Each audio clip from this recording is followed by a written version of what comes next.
21h à Yaoundé, mesdames, messieurs, bonsoir et bienvenue sur votre tribune exclusivement panafricaine sur Info TV. Tribune de débat et d'échange sur des problématiques inhérentes au développement du continent africain. Et ce soir, nous allons questionner la position de la jeunesse par rapport à la politique. Alors que beaucoup supputent encore sur l'arrivée au pouvoir du duo Bassirou Diomaye Faye et Ousmane Sonko, des informations nous font savoir que Success Masra du côté du Tchad pourrait être aussi, lui aussi, le prochain président tchadien. Les votes ont eu lieu aujourd'hui. On va s'interroger donc ce soir si en politique l'heure de la jeunesse africaine n'a pas sonné. Nous nous rendons compte bien évidemment qu'il y a une forte mobilisation autour des prochaines élections annoncées dans les différents pays. Il y a une élection qui est prévue en Centrafrique, il y a une élection au Cameroun et déjà on voit les jeunes se mobiliser. Est-ce que c'est l'heure du réveil des jeunes africains? Nous en parlons ce soir sur Ouro Africa. Vous le savez, votre programme est essentiellement interactif où vous, peuple africain du continent et même d'ailleurs avez la possibilité de donner vos avis, vos opinions, vos certitudes et même peut-être vos incertitudes quant aux débats qui seront menés ce soir. Une fois que je l'ai dit, mesdames, messieurs, je prends une courte respiration et je vous reviens tout de suite après pour la présentation de ceux qui vont nous accompagner ce soir.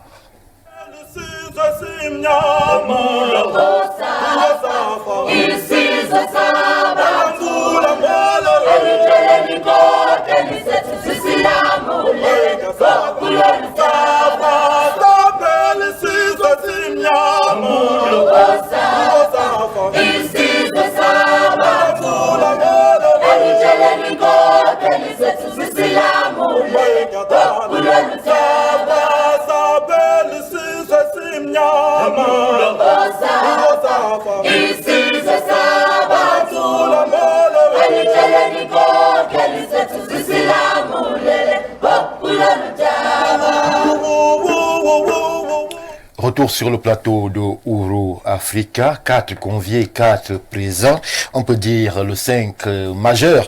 Et là, les titulaires sont au poste. Paul Stéphane Menunga, politologue qu'on ne finit plus de présenter une fois de plus, est parmi nous ce soir. Nous le disons bonsoir justement et bienvenue. Bonsoir Stéphane Barga, bonsoir à tous les copanélistes, bonsoir à tous les téléspectateurs et internautes de Ouro Africa. C'est toujours un privilège d'être convié à cette émission. Merci Paul Stéphane Menunga pour la présence. Ce soir, justement, vous ne nous aurez pas fait une traditionnelle dénonciation. Je l'aurais remarqué. Tout en face de vous, nous avons un confrère journaliste, mais aussi politique. Et dans une autre vie, Simon Messengue, vous êtes parmi nous. Bonsoir et bienvenue. Bonsoir Stéphane. Bonsoir à nos millions de téléspectateurs. Un bonsoir particulier à tous ceux et celles qui nous regardent ce soir. Merci à vous, cher Simon Messengue, d'être présent ce soir. Je vais vers ma droite avec le seul et unique représentant de la société civile sur le plateau, Jean-Moïse Mbok. Je vous dis bonsoir et bienvenue. Bonsoir Stéphane, bonsoir à mes copanélistes. Bonsoir à tous nos millions de téléspectateurs ici et ailleurs. Bonsoir à l'Afrique. Merci pour l'invitation. Merci Jean-Moïse Mbok d'être présent. Je termine ma présentation avec un visage qui va faire sa première sortie sur Ouro Africa. C'est un universitaire accompli qui a l'habitude des amphis du côté de l'Institut des Relations Internationales du Cameroun, du côté de la Grande-Bretagne, pour être précis, du côté de Southampton, l'université. Mais ce soir, il dévoile une casquette jusque-là inconnue du grand public. Il se présente sur ce plateau comme le secrétaire général du Mouvement pour la libération et le développement du Cameroun, MLDC, formation politique qui existe et qui justement entend désormais jouer un rôle majeur sur l'espace politique camerounais. Professeur Dimia, bonsoir et bienvenue. Thank you, Stefan, for having me. Ladies and gentlemen, dear children, and fellow Cameroonians who are watching us at home, thank you for watching us and God bless you. Thank you, dear professor, for the presence in this place. Mesdames, Messieurs, une fois que je l'ai dit, tout de suite, on va entrer dans le vif des échanges. Nous questionnons la jeunesse politique. Ce soir, on va donc donner d'abord la parole aux politologues sur le plateau. Alors, Paul-Stéphane Menunga, lorsque vous observez les mutations sociologiques et même politiques sur le continent africain, est-ce que vous avez l'impression que l'heure de la jeunesse africaine a sonné? Je n'ai pas envie de dire que l'heure de la jeunesse, parce que moi j'ai l'habitude de dire que la jeunesse n'est pas un fonds de commerce politique. La jeunesse n'est même pas, ne signifie pas qu'on est compétent, ce n'est qu'une présomption. C'est comme quand on est âgé ou quand on a de l'expérience, ça ne signifie pas qu'on est compétent. C'est une présomption de compétence. Oui. C'est maintenant quand vous êtes en action qu'on peut effectivement dire que oui, ce monsieur est compétent ou il n'est pas compétent, parce qu'on nous a vendu la force de l'expérience quelque part dans la galaxie en 2018, mais on s'est rendu compte que parfois la force de l'expérience peut être la force de l'inexpérience. Oui. Donc, que ce soit la jeunesse ou la vieillesse, pour moi, c'est pas un gage de bonne gouvernance. J'ai plutôt envie de dire que c'est le temps des panafricains. Oui. Parce qu'on peut être vieux ou jeune et être panafricain. Et aujourd'hui, quand vous observez justement le microcosme ou le marigot politique africain, vous avez l'impression que l'Afrique a besoin d'une rupture. C'est vrai qu'ailleurs, on observe ou on remarque que c'est porté par une certaine jeunesse. C'est peut-être pour ça qu'on dit que c'est le temps de la jeunesse. Peut-être parce que cette jeunesse aussi n'a pas fait ses études en France, où elle a été moulée, si je peux être tautologique, dans le moule de la France-Afrique, oui, où elle est un peu plus libre sur certains plans comme le plan philosophique, éducationnel et culturel même. Donc j'ai envie de dire, c'est le temps du panafricanisme, ou alors des panafricains. Ça peut être porté par les jeunes, ça peut être porté par les vieux, mais ce qui est sûr, c'est que aujourd'hui, l'Afrique tout entière a besoin de passer à un autre paradigme. L'Afrique a besoin de ne plus être le sujet de la mondialisation. Oui. L'Afrique a besoin d'être un acteur respecté et respectable dans la mondialisation.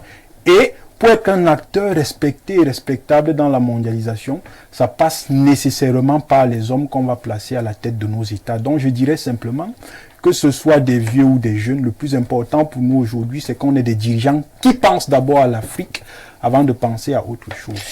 Merci Paul-Stéphane Menunga. Simon Messingué, alors beaucoup supputent sur cette jeunesse africaine qui voudrait être aux avant-postes. J'ai annoncé, et tout le monde le sait, ces élections à venir. L'on se rend compte que le débat sur l'âge a pignon sur rue dans bien des capitales africaines. Est-ce que vous pensez véritablement qu'on peut être politique aujourd'hui et ignorer le débat sur l'âge lorsque l'on sait que parfois il y a des commodités qui sont inhérentes à une certaine tranche d'âge et que le monde aujourd'hui semble essentiellement numérique?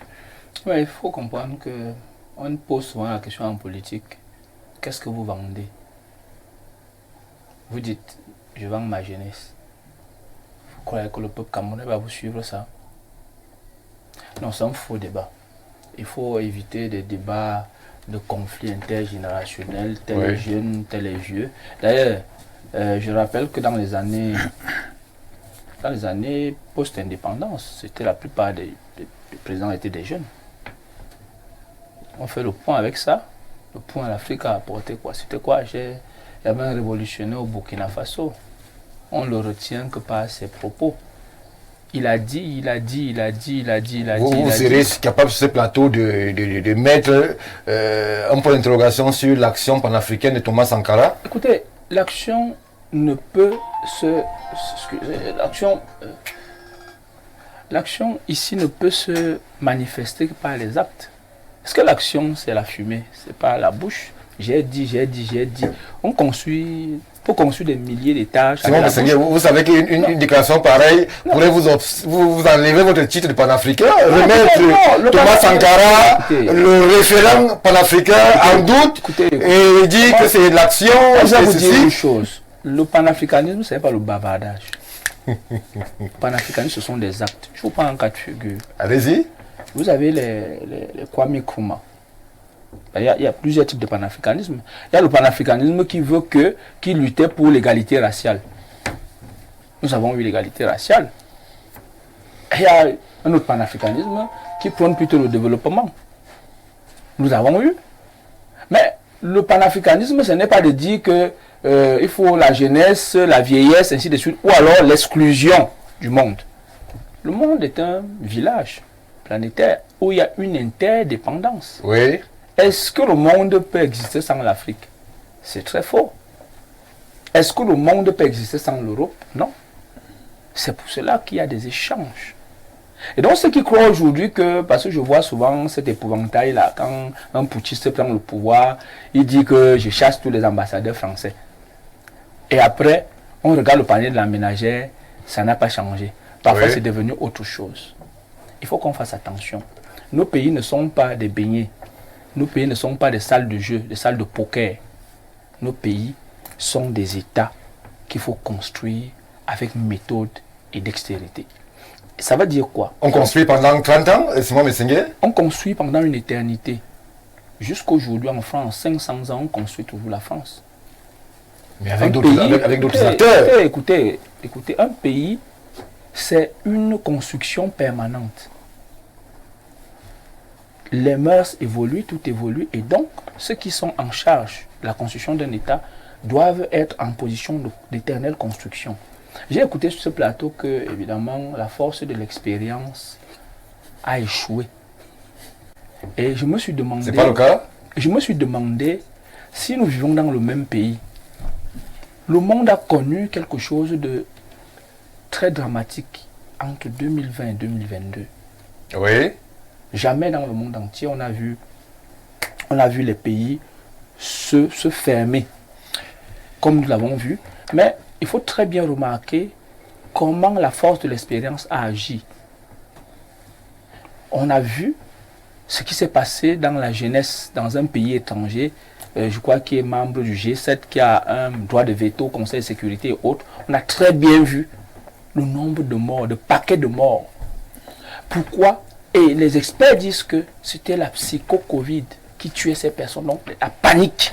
Oui. Mais écoutez, non, il est bien que quand nous parlons, parce que les téléspectateurs nous écoutent, il n'est pas bien de dire quelque chose en épouvantail et après on se retrouve, on dit non.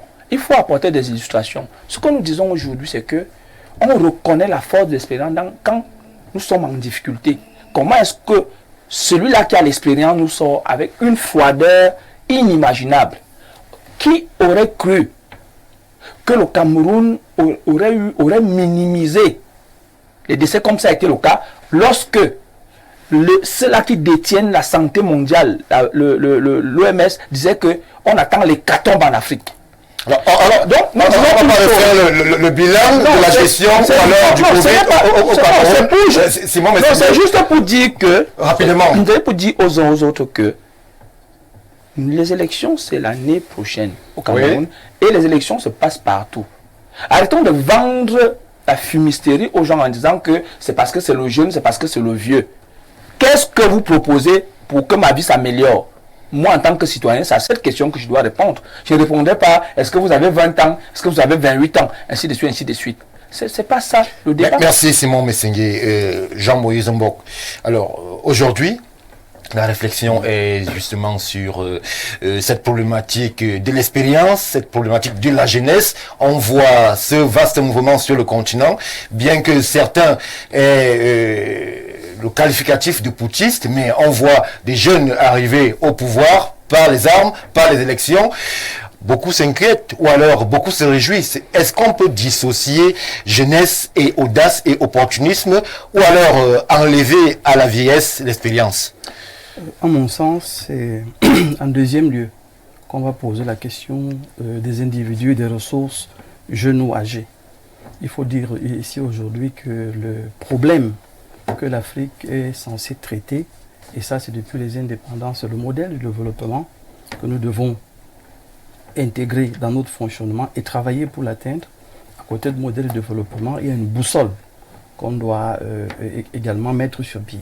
Une fois qu'on a ces deux éléments, là maintenant, le travail des acteurs entre en compte. Mais j'ai l'impression en Afrique, on l'a toujours déploré, c'est qu'on veut les grands hommes, les hommes puissants, les hommes vertueux, tout ce que vous voulez. Mais une fois que ce grand monsieur n'est plus là, très souvent, ceux qui viennent après rament parce qu'il n'y a ni boussole, ni objectif clair à atteindre. Donc pour moi, il est important aujourd'hui, après tout ce qui nous est arrivé depuis les indépendances, que les Africains revoient le débat qui doit être le leur. Aujourd'hui, on n'est plus là pour regarder le président qui est jeune ou qui est âgé, mais où est-ce qu'on va? Comment est-ce qu'on va résoudre nos vrais problèmes? Est-ce que vous, à un moment, vous ne pensez pas que la question devrait exister?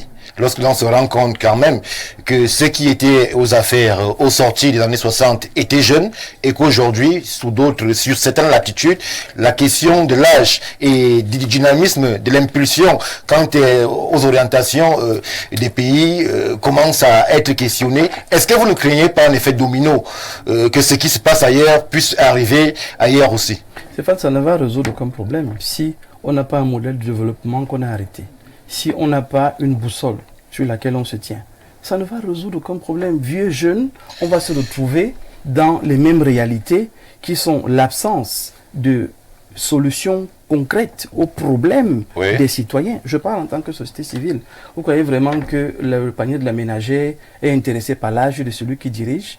Le panier de la ménagère est intéressé par son projet et la façon de mener son projet jusqu'à ce que les objectifs soient atteints.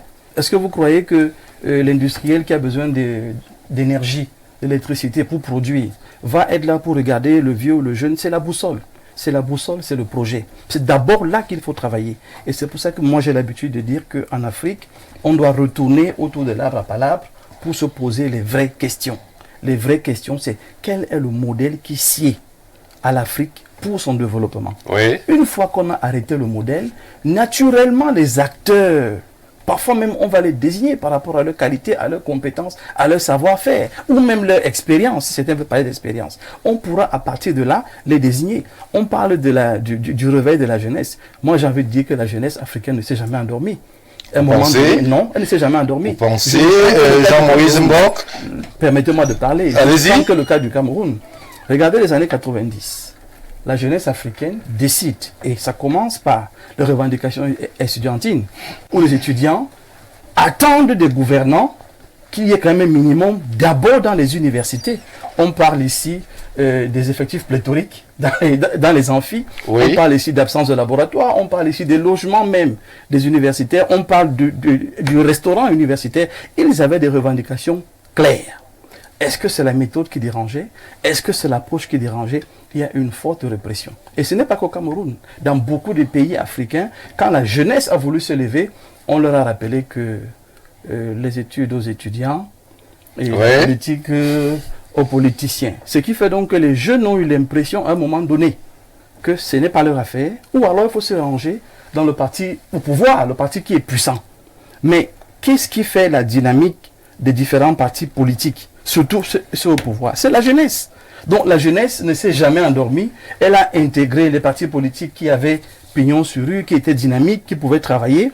Et c'est comme ça que ça a évolué. Alors, moi, je vais simplement dire ici, les jeunes qui n'ont pas intégré les partis au pouvoir, certains ont été intimidés par la répression. Parce que si vous prenez simplement les villes mortes, à Douala par exemple, vous prenez les émeutes de la faim en 2008, vous prenez les différents challenges qu'on a eus, il y a une forme de répression, mais la bonne chose aujourd'hui, c'est que ce n'est plus un modèle qui marche. Oui. Aujourd'hui au Cameroun, par exemple, il n'y a plus de répression sur les jeunes. C'est vraiment... Il n'y a plus de répression sur les jeunes? Non, il n'y a plus de répression sur les jeunes.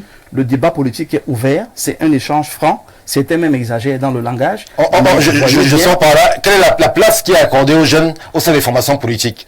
Il n'y a pas une place qu'on va accorder aux jeunes au sein des formations politiques. Et c'est là que je rejoins votre débat. Le jeune doit se réveiller en se positionnant de manière claire. Vous me donnez une place qui m'arrange ou alors je me cherche. C'est ça qui est bien au Cameroun, c'est qu'on a libéralisé de manière à ce que vous pouvez, si vous n'êtes pas content d'être dans un parti politique, créer le vôtre. Mais il faut pouvoir l'assumer. Donc aujourd'hui, il ne faut pas que les jeunes restent là et disent que j'attends qu'on me donne un poste. Il faut travailler pour pouvoir mériter ce poste-là. Donc les jeunes ne se réveillent pas, ils sont réveillés depuis. Ils cherchaient juste un moyen d'expression. Maintenant que le moyen est donné, il faut qu'ils tiennent compte des réalités et qu'on n'entre pas dans les débats qui vont nous développer. Alors, professeur Jimmy Yap, vous êtes secrétaire général du MLDC. Alors, comment est-ce que votre formation politique se positionne sur ce débat de la jeunesse africaine qui peine véritablement, et c'est très peu de le dire, à trouver sa voie en politique? Merci Stéphane et merci de m'avoir invité. C'est très décevant. Tout ce plateau me déçoit véritablement parce que ce plateau est jeune et je ne vois aucune ambition. Qu'un jeune ne dise pas qu'il a l'ambition de gouverner ou alors de prendre le pouvoir ou alors de montrer ce qu'il sait faire, c'est très décevant. Mais là n'est pas le problème. Je ne suis pas là pour la jeunesse, je suis là pour le MLDC, le mouvement de libération et de développement pour le Cameroun. Et je suis le nouveau secrétaire. Au MLDC, où le président fondateur est justement un senior, il a jugé bon que la jeunesse prenne les devants. Oui. C'est pour cela qu'il m'a fait l'honneur d'être secrétaire général de ce mouvement qui est, je vais le dire, qui est véritablement l'un des plus vieux partis politiques au Cameroun, parce qu'il a été créé en 1988. Je voudrais, par docteur Marcel Yondor, et je voudrais signifier que Marcel Yondor a travaillé avec Ahidjo, il a été ministre des Finances d'Ahidjo, il a œuvré pour...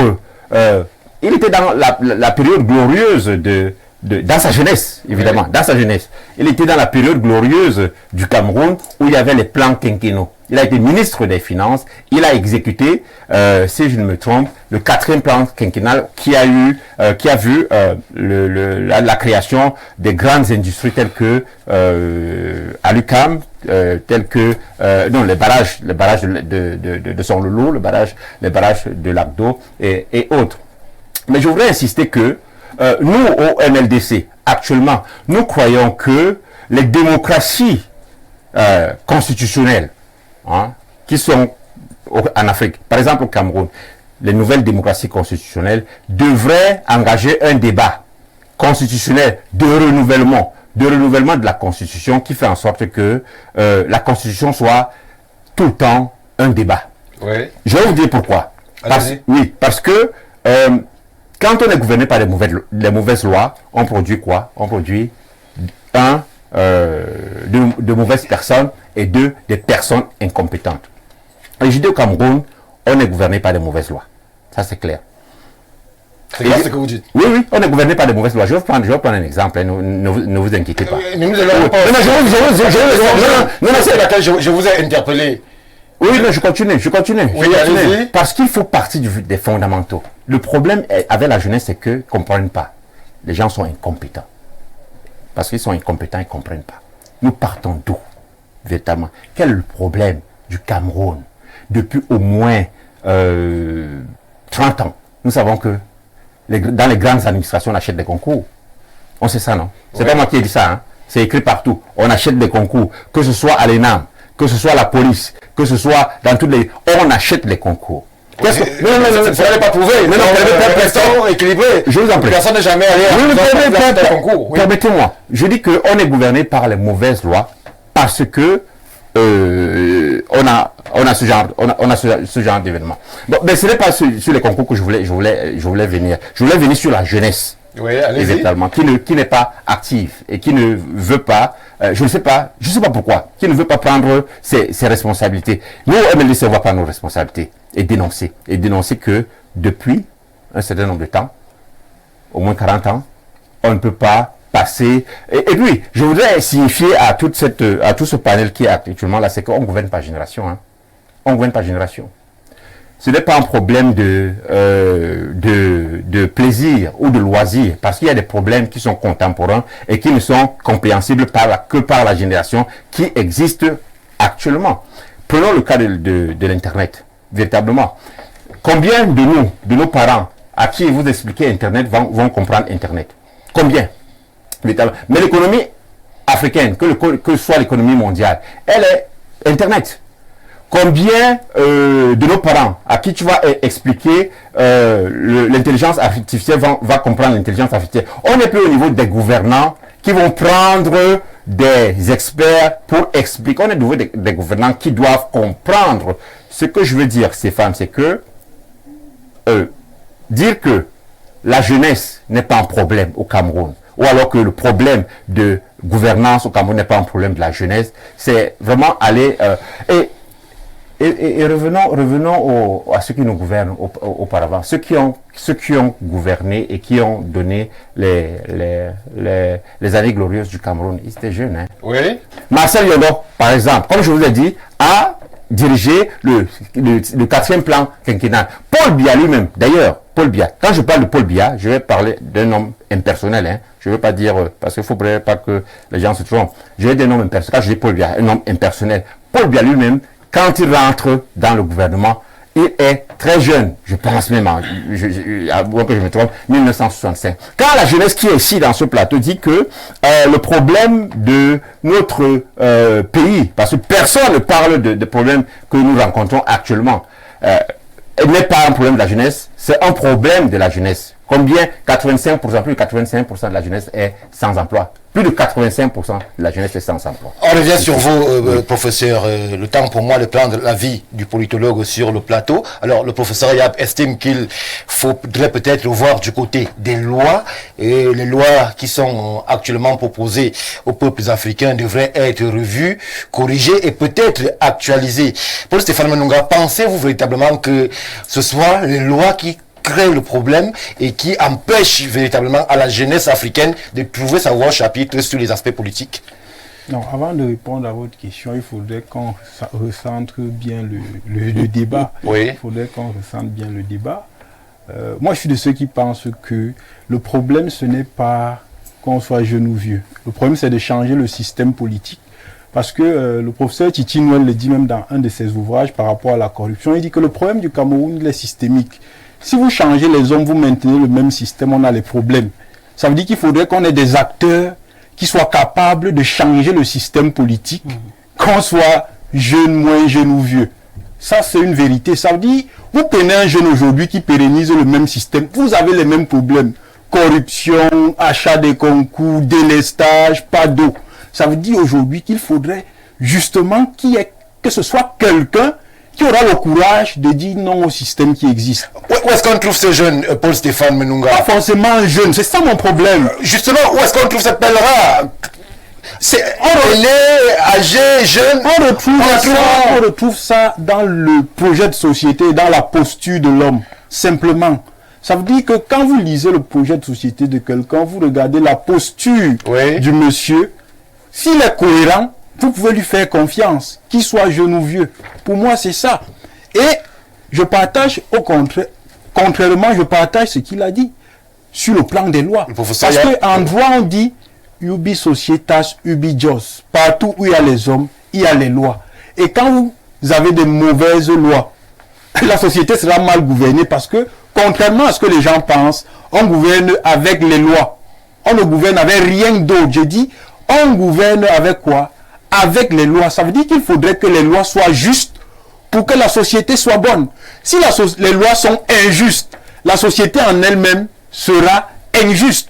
Donc, il faudrait aujourd'hui que l'Afrique, parce que l'Afrique n'a même pas déjà son droit, elle utilise le droit des autres. Donc, il faudrait même déjà d'abord que l'Afrique crée son droit. Oui. Parce que le droit doit être le reflet de votre culture, le reflet de votre histoire, le reflet de votre sociologie, le reflet de votre anthropologie. Est-ce qu'on doit débattre même de la question de l'homosexualité en Afrique. Je dis non. Parce que ça ne devrait pas exister. Il y a des questions sur lesquelles on ne devrait même pas débattre. Ça veut dire que l'Afrique doit d'abord créer son droit. Et en créant son droit va tenir compte de ces réalités.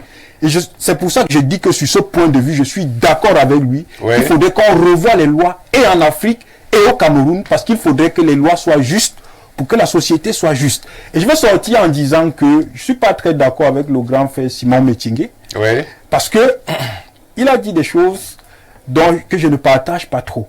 J'ai envie de dire au grand frère Simon Metingue que quand vous étudiez quand même l'histoire du Cameroun, ce sont les jeunes comme Oumyobé. Quand vous donne l'âge où on a assassiné Hossein Afana, c'était un jeune. Quand vous donne l'âge où Oumyobé est mort, c'était un jeune. Ou bien quand il a commencé son activité syndicale. Il a même parlé de Thomas Sankara. Mais sauf qu'on a éliminé Thomas Sankara parce qu'en réalité, ses idées étaient des dangers. Il mettait un putschiste. Non. Ce n'est pas là le débat. De Gaulle était un putschiste. C'est pas donne-moi un exemple.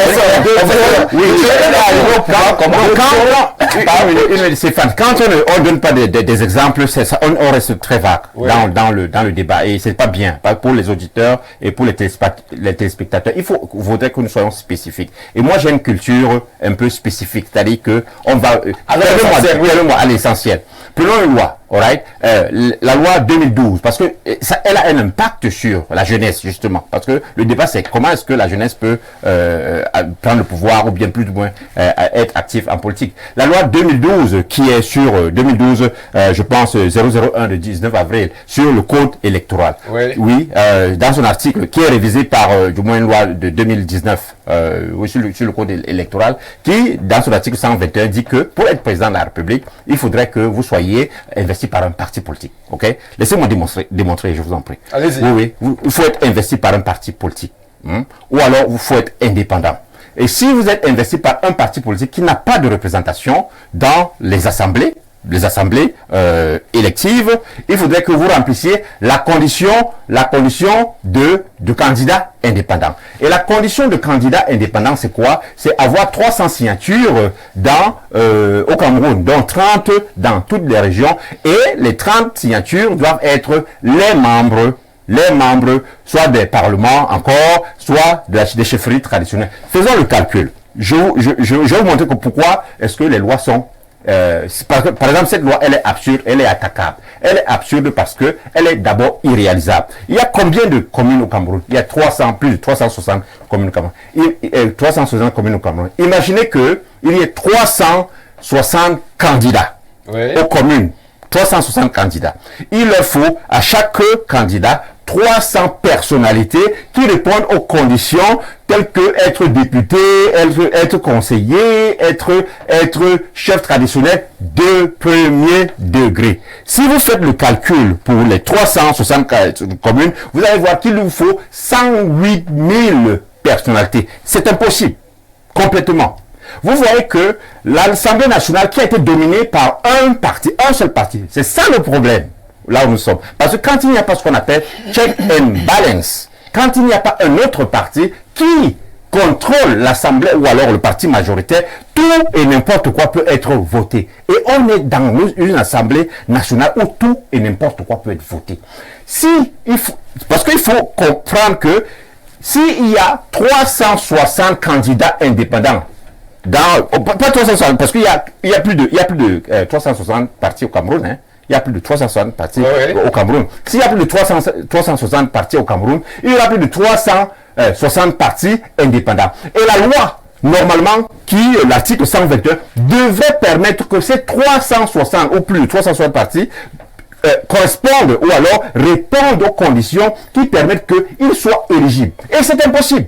Ça, c'est une loi complètement Ça, c'est une loi complètement absurde qui ne peut pas, être réalisable et qui ne peut pas permettre que la jeunesse, je dis encore, la jeunesse puisse se mouvoir en politique. L'autre chose, c'est que elle est même déjà pour chuter, elle est même moralement injuste.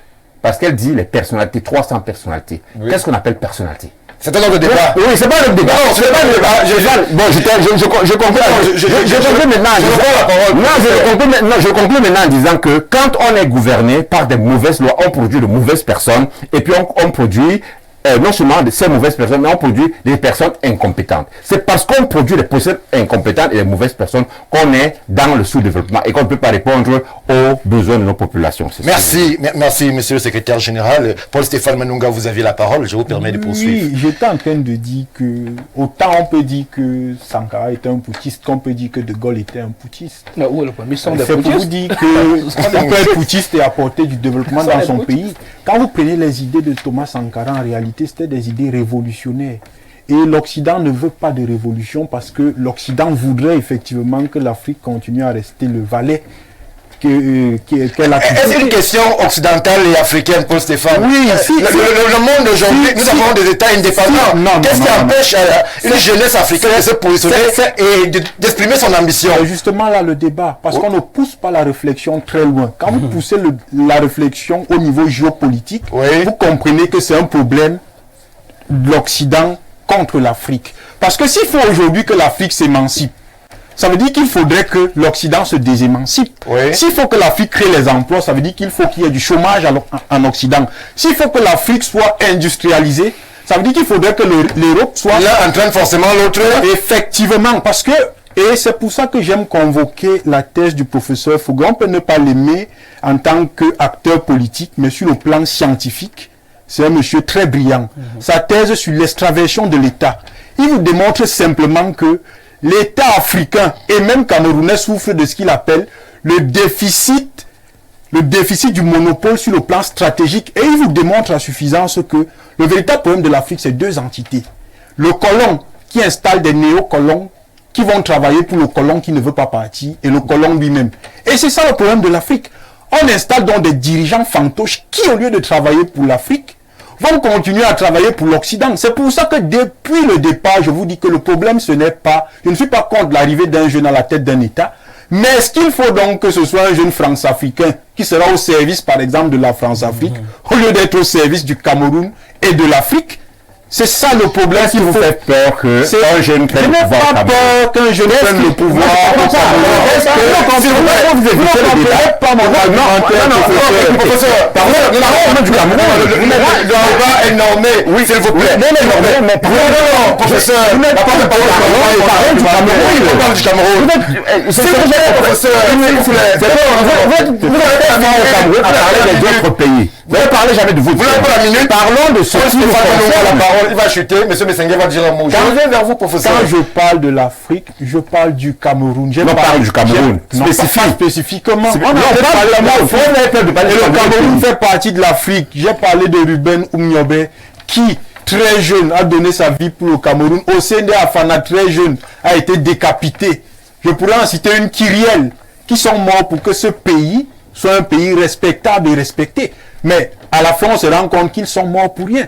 Donc la question fondamentale... Ils sont pas morts pour rien. Ils sont morts presque pour rien. Non, parce que c'est pourquoi l'indépendance que vous avez actuellement... ils se sont battus. On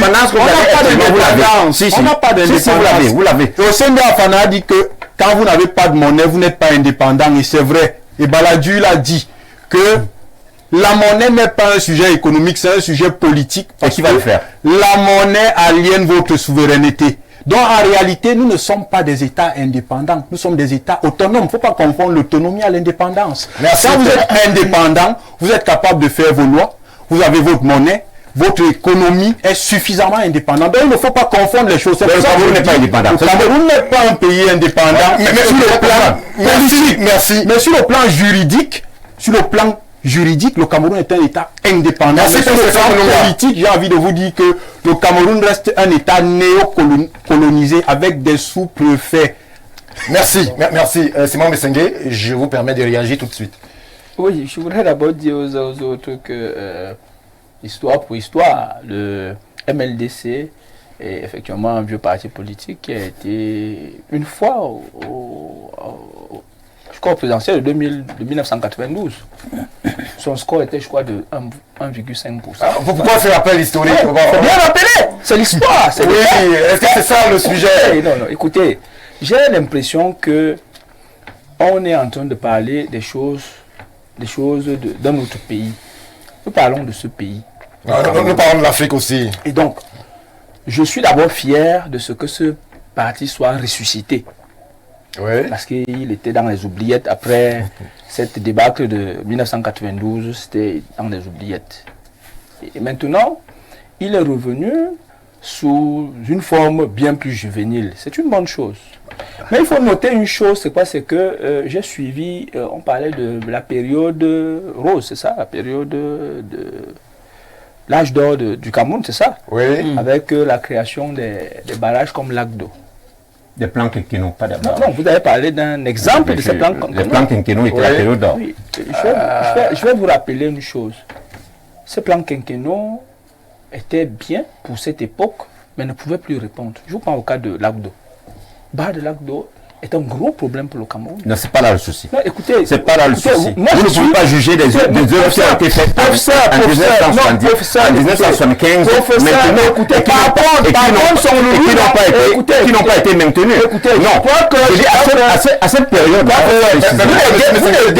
nous sommes en politique. Vous n'aidez pas ceux qui sont censés nous comprendre, je comprends. C'est-à-dire si vous êtes dans vous biaisez le débat. Non, je dis qu'à ce moment précis, le Cameroun, le pouvoir d'achat du Cameroun était bien supérieur au pouvoir d'achat de maintenant. Merci, professeur. C'est très faux. C'est très faux ce que vous dites. Je vous apporter les chiffres et vous allez apporter les chiffres. Très bien. L'abdo a été mal conçu. L'abdo a été conçu. Vous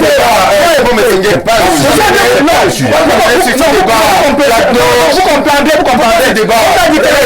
On a dit que les jeunes de cette époque ont fait du Cameroun. Parmi lesquels Paul Biya. Oui, j'en viendrai sur le Cameroun. Vous comprenez très bien. Soit que je vais, mon axe de défense, c'est de dire. Vous n'êtes pas professeur. Non, quand je dis défense des idées. C'est de dire que ici, il ne s'agit pas des hommes, mais il s'agit d'une vision, d'un programme. J'en viens donc. L'abdo a été mal conçu par les jeunes de cette époque et ils ont trompé le président Ahidjo. Parmi lesquels parce que, écoutez très bien, qu'est-ce qu'ils ont fait?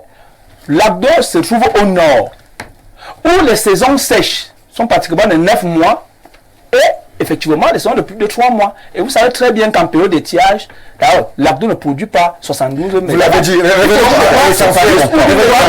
écoutez très bien. En revanche, Paul Biya en 1975, il est Premier ministre et il pilote effectivement le programme de Amadou Ahidjo qui est de l'UNC, disons-le, qui était parti unique, qui est le libéralisme planifié, justement avec ses plans quinquennaux.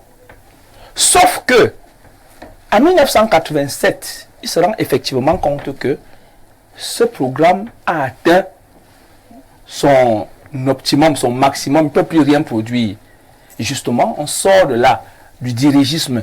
Et vous parlez chaque fois d'emploi.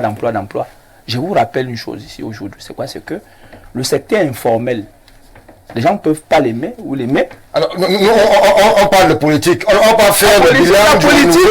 Non, écoutez, nous sommes en train de dire ceci. Le sujet, c'est quoi? Le sujet, c'est qu'on n'a vanté que par le passé.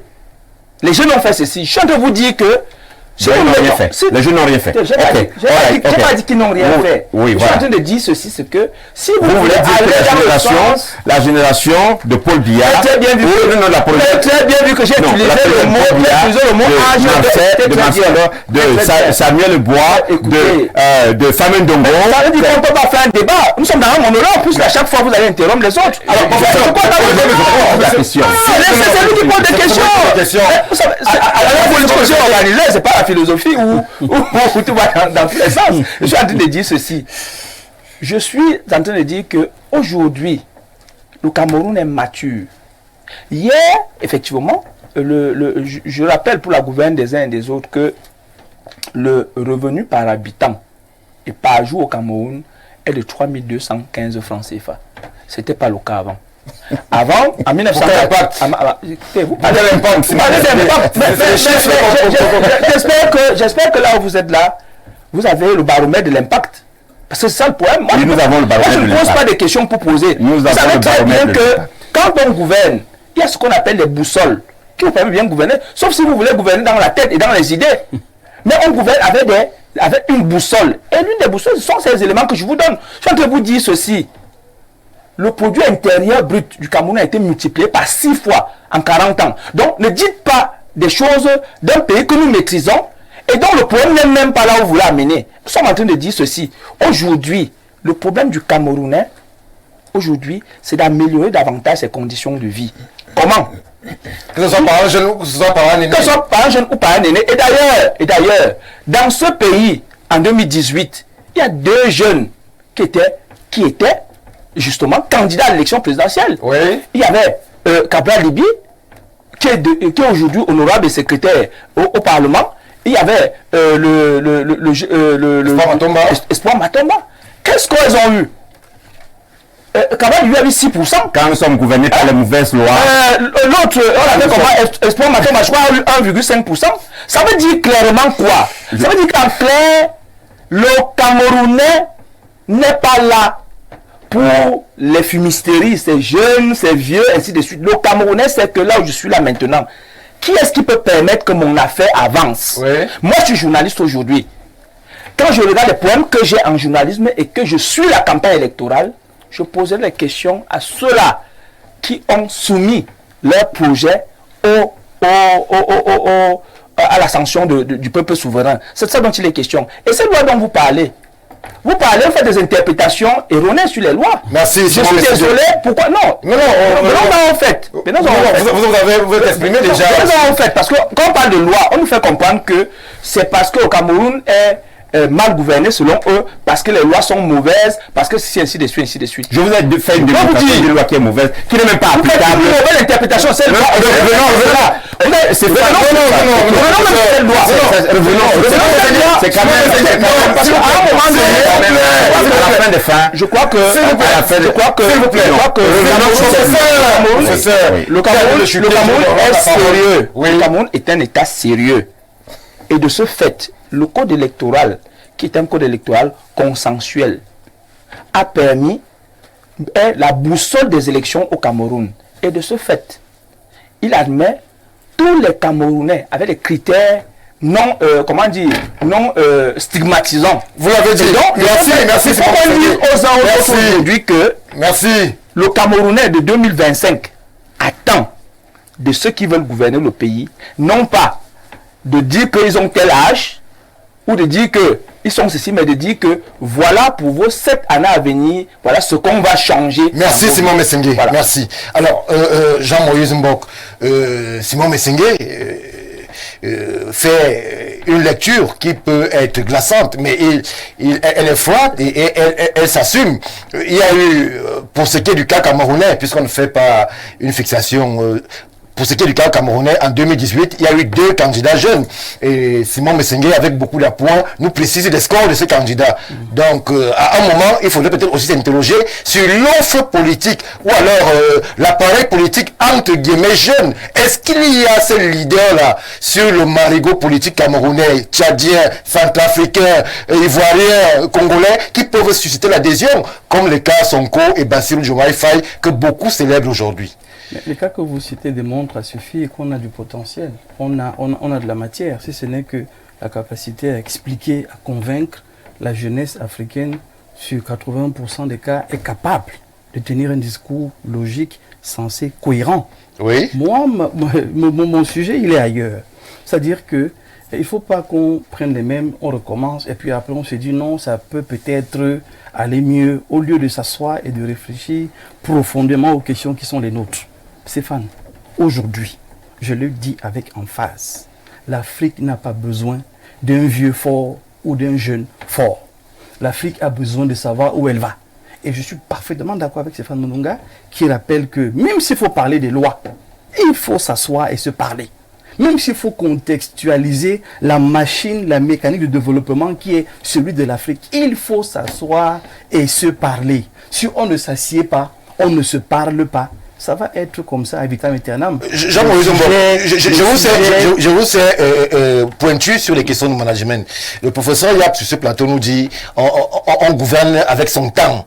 Est-ce que les critères de gouvernance, les modèles d'administration, l'expertise d'il y a 10-15 ans peut être encore utile et exploitable de nos jours? La gouvernance, c'est une structure, ce n'est pas un individu. On revient encore à la structure. Oui. Et dans la structure, il y a des équipes autour qui constituent le renouvellement, l'adaptation, l'adéquation et même la mise en route immédiate. Vous parlez d'Internet. Le président de la République a un site Internet. Il a un compte Twitter. Oui, il a tous les comptes. Mais ce n'est pas lui qui gère ça.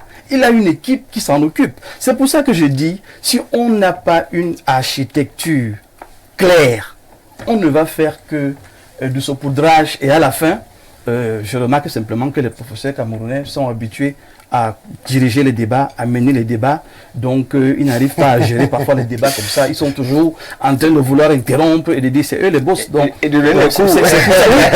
C'est pour ça que parce que je me suis retrouvé un peu avec ma hiérarchie, c'est toujours eux qui dirigent, qui commandent, mais vous allez souffrir, professeur, de voir que sur un plateau comme celui-ci, chacun a un avis qui peut ne pas être le vôtre. Ça ne veut pas dire qu'on rejette votre avis, mais souffrez d'accepter aussi le nôtre. Et nous sommes en train de dire, malgré la verve qu'un jeune peut avoir, et on l'a vu avec les jeunes qui sont venus aux élections, c'est que s'il n'y a pas une machine... Qu'est-ce qui leur a manqué spécifiquement, Premièrement, on a vu le Noir Cabral, il réunit des foules extraordinaires à Douala. Il a réuni des foules, mais ce n'était pas des votants. Même le La majorité de ces jeunes, c'était complètement désintéressés de la politique. Et c'est pour ça que j'ai pris l'histoire pour rappeler que le matraquage a simplement sclérosé la jeunesse, au point où ce n'est qu'après 2018 qu'on s'est dit, ah tiens, donc c'est notre affaire à nous tous, et les jeunes reviennent de manière libre. Mais au départ, quand Kaba commence, c'était, il va aller où? Ça c'est qui ça? Il sort d'où? Et puis après, on voit un jeune qui s'exprime, qui parle, qui est logique, qui est cohérent, qui a du sens. Et là, ceux qui n'étaient pas inscrits sur les listes électorales se mettent à se tirer les cheveux, parce que c'est eux qui pouvaient faire basculer les choses. Oui. Là, aujourd'hui, on est en train de dire, et c'est là qu'il faut être pratique et pragmatique. Inscrivez-vous, soyez à même de pouvoir voter. Une fois que vous pouvez voter, écoutez quand même le projet politique et les programmes politiques des uns et des autres. Prenez la peine d'écouter, de suivre ce qu'ils proposent. Parce que c'est ça, en fait, c'est la machine-là, en fait, qui permet de pouvoir même avoir la lucidité de s'asseoir et de se parler. Oui. S'il n'y a pas une structure, Stéphane, une structure qui nous donne de nous projeter, à côté de ça, une certaine élégance en politique qui permet quand même d'écouter les autres, de prendre en compte les avis des autres. S'il n'y a pas ces éléments-là, on ne pourra rien changer. Et c'est là notre interpellation. La société civile rappelle, et je vais sortir par là, que faites vos grands discours, faites vos débats, faites vos alliances, faites vos conventions. On aime déjà tous les termes compliqués aujourd'hui en politique. Ce qui nous intéresse, c'est qu'à la clé, sachez que nous allons lire tous ces projets, nous allons lire tous ces programmes, et il n'y aura plus de vote au hasard. Ça, il faut que les Camerounais le sachent. Et c'est ça notre interpellation. Si vous voulez continuer à avoir des coupures d'électricité, allez voter sans vérifier qui vous votez. Vous voulez continuer à avoir des problèmes à n'en plus finir, allez voter sans savoir qui vous votez. Mais si vous voulez que les choses changent, donnez quand même votre avis. Mais pour donner son avis, il faut savoir même sur quoi on se tient pour donner un avis. Merci Jean-Maurice Mbok. Alors, professeur Yap, nous sommes là, nous questionnons l'offre politique jeune au Cameroun, sur le continent. On a vu justement ailleurs au Sénégal, comment une offre, celle d'Ousmane Sonko et de son lieutenant, aujourd'hui président et premier ministre, a séduit l'électorat sénégalais. Alors aujourd'hui, vous arrivez, vous débarquez sur le chaudron politique camerounais, vous réveillez un parti qui a été en hibernation. En quoi est-ce que l'offre que vous pourriez porter pourrait être différente de celle qui existe? Je parle ici des offres portées par les jeunes sur le marigot politique camerounais. Déjà, Stéphane, tu ne m'as pas laissé chuter. Si tu m'avais laissé chuter, tu aurais compris. Parce que nous, au MLDC, nous avons fait un diagnostic. Et le diagnostic était de vous démontrer que quand nous sommes gouvernés par de mauvaises lois, on produit de mauvaises personnes et puis on produit des personnes incompétentes. Retiens ces deux choses, Stéphane. On produit de mauvaises personnes et on produit des personnes incompétentes. Alors, qu'est-ce que nous allons faire au MLDC? Parce que nous avons déjà de mauvaises lois. Hein? Nous, le MLDC, on est intéressé à changer les choses à la base. Nous irons aux élections locales. Oui. Oui. Nous allons intéresser toutes les localités parce que je pense que avec les modèles de développement que nous avons tout autour dans le monde, on pense que c'est le développement local qui change. Ce n'est même pas la tête qui change, hein, véritablement. Ce n'est pas le président de la République qui change. Nous ne sommes pas intéressés par le président. Nous sommes intéressés par les 360 communes qui sont là et les députés. Je vais vous dire pourquoi est-ce que les députés sont importants. Les députés sont importants pour permettre justement à la jeunesse et aux lois, par exemple aux lois économiques, aux investisseurs de rentrer dans le pays. Donc le MLDC va aller dans chaque commune, va appeler la diaspora. Vous estimez que cette offre-là n'existe pas ailleurs? Elle n'existe pas. Elle n'existe pas parce qu'elle est corrompue. Quand je dis corrompue, ce n'est pas dans le sens de l'argent. Elle est corrompue dans le sens moral. Parce que quand un pays est gouverné par un parti pendant 40 ans, les lois ne sont plus vérifiées véritablement. Il y a ce qu'on appelle check and balance. Écoutez, même quand l'opposition ne prend pas le pouvoir, dans un système démocratique, il faut que l'opposition regarde les lois qui sont votées. Je viens de vous démontrer qu'il y a des lois à l'Assemblée nationale qui sont absurdes. Quand une loi est absurde, on peut même l'attaquer en justice. Mais ne revenons pas là. Revenons sur le MLDC. Je vais faire des constats. Permets-moi d'y aller. Je vais faire des constats. Je vais aller sur... Quand je dis que les lois produisent des mauvaises personnes et puis des personnes incompétentes, je suis allé m'inscrire, non pas m'inscrire, je suis allé à Camtel, m'abonner à Camtel. Sans publicité. Non, même si c'est la publicité, parce qu'il faut, c'est une structure camerounaise. Oui, mais voilà, sans publicité. M'abonner à Camtel. Camtel m'a dit, il faudrait que tu ailles à Orange sans publicité et que Orange nous renvoie du moins ton abonnement. Qui fait ça? Qui fait ça dans un pays normal? Le MLDC va rendre le pays. Donc, je vais te dire, qui fait en sorte que pour donner l'argent aux contribuables camerounais, il faudrait qu'on envoie de l'argent à l'étranger. Qui fait ça si ce n'est pas une personne incompétente et une personne méchante? C'est ça que j'ai dit. Les mauvaises lois produisent des personnes incompétentes et des personnes méchantes. Les deux catégories. Tu ne peux pas me dire que je dois aller à Orange pour envoyer l'argent dans les caisses du Cameroun. Donc, il a parlé, tu ne m'as pas, tu ne on va vérifier sur ce que vous dites. Stéphane, c'est pas vrai. On va vérifier, s'il vous plaît. Oh, voilà, c'est pas vrai. On va vérifier. Les téléspectateurs peuvent dire si c'est pas vrai. Vous suivez, professeur. À moins que ce soit un service qui ne soit pas Nous continuons. Ce que nous allons faire. Vous voulez un abonnement de Camtel, vous voyez à Camtel et vous êtes servi uniquement par Merci Jean-Maurice Mbok. Je vais dire ce que le MLDC va rendre le Cameroun un pays normal. Qu'est-ce qu'un pays normal? Je vous en prie. Un pays normal, c'est un pays où les gens se comportent normalement. C'est-à-dire que quand vous êtes dans la rue, qu'on vous insulte pas. Quand quand l'automobiliste est dans la rue, il suit la queue leu. Quand l'automobiliste arrive au feu rouge, vous êtes États-Unis, on insulte.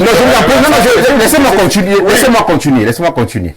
Que quand l'automobiliste arrive au feu rouge, on respecte le feu rouge. Que quand un projet, comme par exemple les stades sont construits, qui vont à l'achèvement, que quand l'autoroute est engagée, qu'il soit construit autant limite. Nous voulons un pays normal. Le MLDC ne va pas faire la magie. Et alors, le MLDC va faire appel à la jeunesse, aux femmes et à la diaspora. Oui. Parce que je pense que Paul Biya est le plus grand président que l'Afrique ait connu. Mais je pense aussi une chose, c'est que chaque individu doit se reposer. Il n'y a pas de super-homme. Impossible. Quelle que soit l'intelligence qu'on peut avoir, il y a toujours meilleur que soi. Et je pense que dans la République actuellement, il y a, Paul Biya, en tant que père de la nation, suivez-moi très bien, en tant que père de la nation, a deux catégories de fils. Des fils illégitimes et des fils légitimes. Les fils illégitimes... Je dis en tant que père de la nation, je parle des fils. Voilà, permettez-moi de terminer. Je parle, oui. Donc, les fils légitimes sont des fils qui ne veulent pas voir la nudité de leur père. Si vous voyez un peu dans l'allégorie de Noé. Et les fils illégitimes veulent voir la nudité de leur père en disant que Paul Biya doit se représenter en 2025. Il est impossible de dire que vous qui avez les grands-pères, nous tous nous avons des grands-pères. Moi, mon père est allé en retraite à 55 ans. À 55 ans. Et j'ai un grand-père, une grand-mère actuellement qui a 75 ans, qui ne répond plus pendant ses capacités mentales. Il faudrait que je répète, Vous ne pouvez pas me dire, et je ne suis pas en train de dénigrer quoi que ce soit, je dis tout ce qui est logique. Vous ne pouvez pas me dire, c'est pour ça d'ailleurs que nous avons les hautes instructions. Moi encore, je ne suis pas là. 90 ans ou 80 ans. Oui, je ne sais pas là mon souci. Je n'ai jamais dit. Ça pose pas de problème chez vous? Non, ça pose pas de problème. Écoute, je n'ai jamais dit. Je dis que en 2025, que le président Paul Biya, qui a travaillé pendant longtemps, qui a donné de tout son temps, qui a donné de toute son énergie, ait aussi le temps de se reposer et de se consacrer à sa famille. Je dis les fils illégitimes dont je parle sont ceux-là donc qui disent que il doit encore se reprendre. Ça, c'est la torture. Ça, c'est la torture et le harcèlement. On ne peut pas continuer. Stéphane, laisse-moi chuter. Oui, on ne peut pas continuer à laisser les fils illégitimes. Parce que vous verrez que la promotion de Paul Biya, je vais vous dire, dans la promotion de Paul Biya, vous ne verrez jamais personne qui va dire que Paul Biya se représente. Ça, c'est les fils légitimes. Des gens qui sont fidèles à Paul Biya. Il y a des fils illégitimes qui ont été cooptés par les fils légitimes, qui pensent que leurs intérêts seront menacés et qui vont nous menacer. Si je parle, parce que comme je parle là maintenant, je serai certainement voilà. Donc, mais anyway, je suis en train de dire que chaque génération devrait gouverner. Ça, c'est aussi simple que ça. Le président Paul Biya, le président Paul Biya qui a travaillé et que je demande à Dieu de lui donner encore longue vie, qui a travaillé toute sa vie. Il est temps qu'en 2025, qu'il se repose. Merci, professeur Jimmy Yap.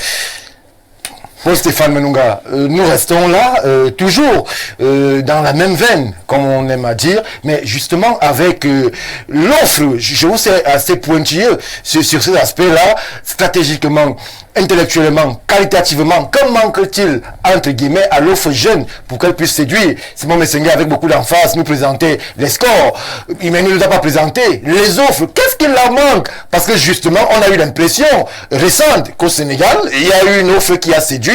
Il y a au Tchad, des indiscrétions nous font savoir qu'on serait au coude à coude entre deux jeunes, le président Mahamat et son premier ministre Masra. Au Cameroun, on parle de score de 6%, 2%, 0,1% pour une offre jeune. Qu'est-ce qui manque techniquement, stratégiquement à l'offre jeune pour s'implémenter et séduire l'électorat camerounais? Non, il y a deux choses qui manquent à l'offre jeune de mon point de vue au Cameroun. La première chose, c'est que l'offre politique jeune n'apporte pas une rupture. On a l'impression qu'on est dans une continuité. Quand vous prenez les projets de société des jeunes qui étaient aux élections 2018, est-ce qu'il y avait un positionnement clair, par exemple, sur le franc CFA? Est-ce qu'il y avait un positionnement clair sur les questions? Stéphane Menunga, vous pensez que la position d'un candidat sur le franc CFA influe sur l'électorat camerounais? Ça attire. Permettez-moi de développer. Allez-y. Les jeunes veulent la rupture. Qu'est-ce qui a séduit au Sénégal? On connaît tous les positions d'Ousmane Sonko. Les positions ou le positionnement idéologique d'Ousmane Sonko. Ce que vous voyez au Sénégal, c'est la même chose que la jeunesse veut aujourd'hui au Cameroun. Ça veut dire que quoi? Il faudrait que les jeunes aujourd'hui engagent les projets de rupture. C'est un peu ce qui s'est passé dans les années 48 avec l'UPC. L'UPC était dans la rupture et c'est ça que le peuple à ce moment-là voulait. Ouais. Aujourd'hui, ce que le peuple veut, c'est la rupture. La rupture ne signifie pas qu'on ne va plus coopérer avec eux, mais on voudrait que la coopération soit revue et qu'on ait l'impression qu'on nous respecte. Donc, on veut une offre politique qui, sur le plan géopolitique, va nous positionner au concert des nations, va faire qu'on soit des acteurs des relations internationales et non des sujets des relations internationales. Et le deuxième élément qui manque à la jeunesse, le deuxième élément, et ça c'est très pertinent, oui, c'est que l'électorat qui doit voter la jeunesse n'est pas inscrit dans les listes électorales, elle est sur Facebook. C'est ça. Oui. Ce sont les vieux qui sont inscrits dans les listes électorales.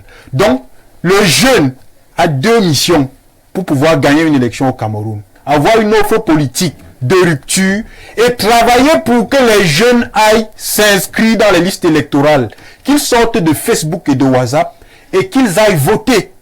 Parce que quand vous prenez ceux qui ont voté en 2018, ce ne sont pas les jeunes qui ont voté le RDPC en 2018. Ce sont les vieux. Donc, que les jeunes sortent donc de Facebook, qu'ils sortent de WhatsApp, qu'ils sortent de TikTok, qu'ils aillent s'inscrire et qu'ils aillent voter. Parce qu'en réalité, ceux qui veulent la rupture, c'est nous les jeunes. Mais on n'est pas inscrits. Ceux qui ne veulent pas la rupture, ce sont les moins jeunes. Mais ils sont inscrits. Voilà le paradoxe du Cameroun. Ça veut dire donc que le jeune acteur politique aujourd'hui a d'abord un travail, la socialisation politique, ce qu'on appelle l'éducation politique. Éduquer la jeunesse, faire comprendre à la jeunesse qu'à la réalité, ton destin est entre tes mains, ton destin n'est pas sur Facebook, ton destin c'est dans le bureau de l'ECAM. Cesse de t'asseoir sur Facebook et commenter les publications, va t'inscrire, parce que quand tu ne votes pas, ne pas voter, c'est être d'accord avec un système politique. Et la deuxième chose, c'est revoir l'offre politique, proposer une offre politique de rupture. Et je suis sûr que si un jeune Camerounais propose une offre de rupture, moi je serais même bénévole pour lui. Merci pour Stéphane Menunga. Simon Messengue, question d'offre, mais je précise, et c'est pas un secret, vous, on connaît l'offre que vous portez à bout de bras. Est-ce que vous pensez aujourd'hui que le débat sur l'espace politique camerounais devrait se constituer autour des questions d'offres, des questions d'âge, des questions peut-être d'attitude et peut-être de posture vis-à-vis des marqueurs comme le franc CFA, l'homosexualité. Est-ce que c'est là-bas qu'il y a le débat? Le débat se porte sur tout. Une offre politique est une boussole qui englobe tous les aspects de la vie d'un État. Et donc, tous ces aspects que vous citez doivent y être. Je voudrais d'abord rappeler à l'attention des auditeurs que ce ne sont pas seulement les vieux qui ont voté le RDPC. Ce serait quelque chose de très grave de le dire. Parce que vous avez des majoritairement sur les 6 642 000, il y a pratiquement plus de 82% des jeunes. Ah bon? Oui. Vous tirez vos sondages d'où? Écoutez, statistiques d'où? Et les camps peut vous apporter ces éléments-là. C'est connu de tout le monde. Non, c'est pas connu de tout le monde. C'est connu de tout le monde.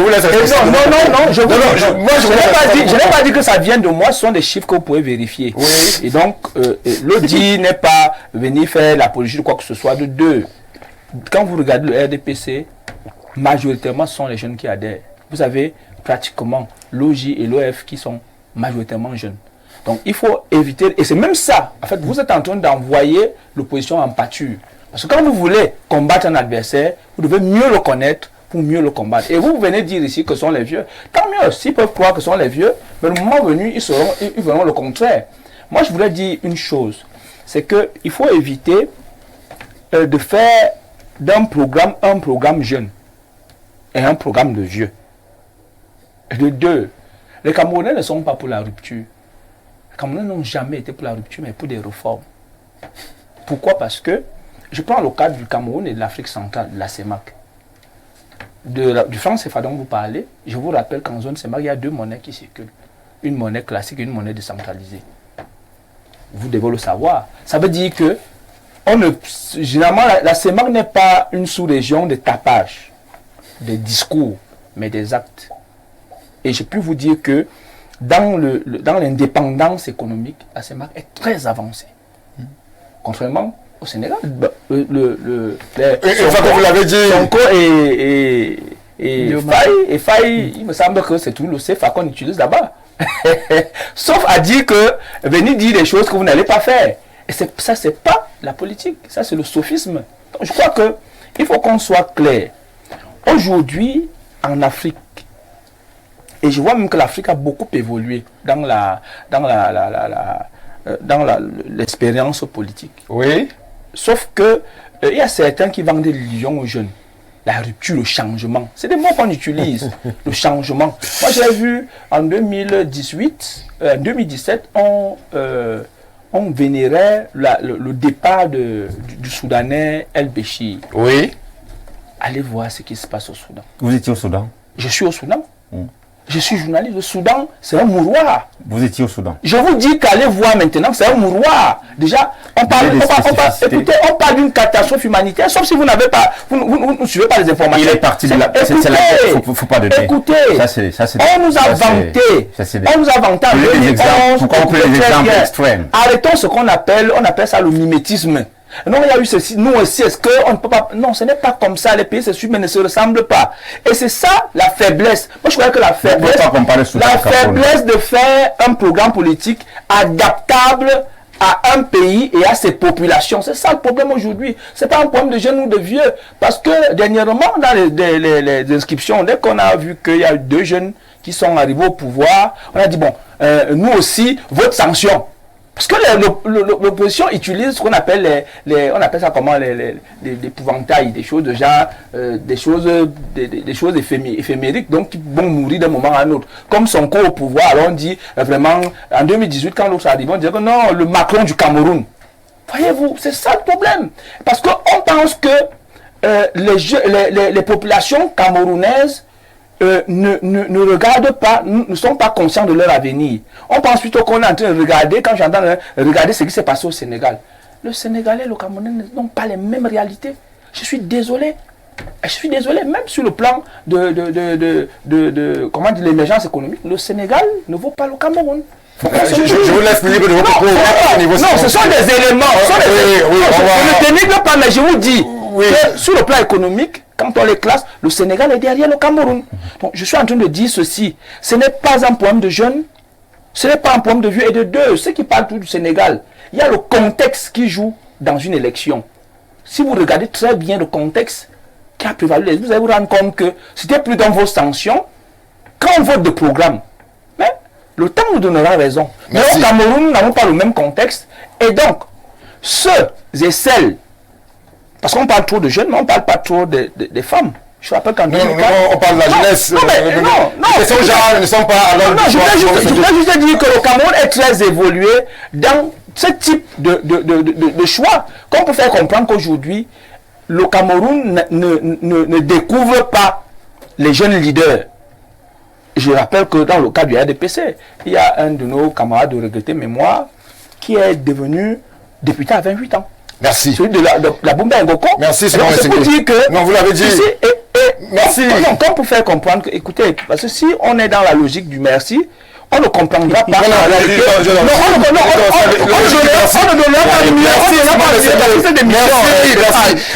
Merci, je retire ma parole. Je vais la donner à Jean-Moïse Mbok pour qu'on fasse déjà... Non, vous n'êtes pas muselé. Je n'ai pas dit que vous muselez, mais vous me tapez un peu sur les doigts. Jean-Moïse Mbok, on se retrouve donc avec une situation où personne ne parvient plus justement à comprendre. Sur le plateau, certains éludent la question jeune, d'autres estiment qu'elle doit être mise en avant. Certains éludent la question du CFA, d'autres estiment qu'elle est prenante. Qu'est-ce qui se passe pour qu'on ait ce flou artistique en termes de propositions, en termes de leadership, en termes de vision? Où sont passés ceux-là qui doivent porter justement en termes d'orientation et dynamiser la jeunesse africaine? Bon, je ne sais pas si on élude les questions, mais je crois que jusqu'ici, nous sommes en train de dire qu'il est important d'avoir un projet de société, qu'il est important d'avoir une boussole. Et à partir de là, moi je vais ajouter personnellement que le premier problème au Cameroun, il faut qu'on le traite avec emphase, c'est la répartition des richesses. Oui. Et de manière équitable. C'est là qu'il faut commencer à faire le travail. D'accord pour les réformes des lois, d'accord pour revoir un ensemble de fonctionnement. Le gouvernement lui-même s'amende en disant de réduire le train de vie de l'État. Bon, c'est un slogan qui a 30 ans, Jean-Maurice Mbok. On ne peut pas le mettre aujourd'hui. C'est pour dire que s'il faut qu'on traite le problème Cameroun, il faut qu'on ait, un, des patriotes, qu'on ait, deux, des êtres humains à la tête du fonctionnement de l'État qui pensent aux autres. C'est pour ça que je parle de répartition.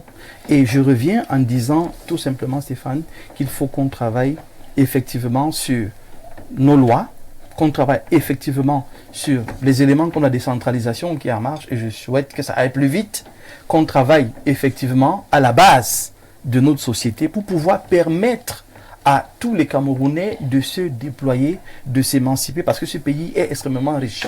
Le seul problème, c'est la répartition des richesses.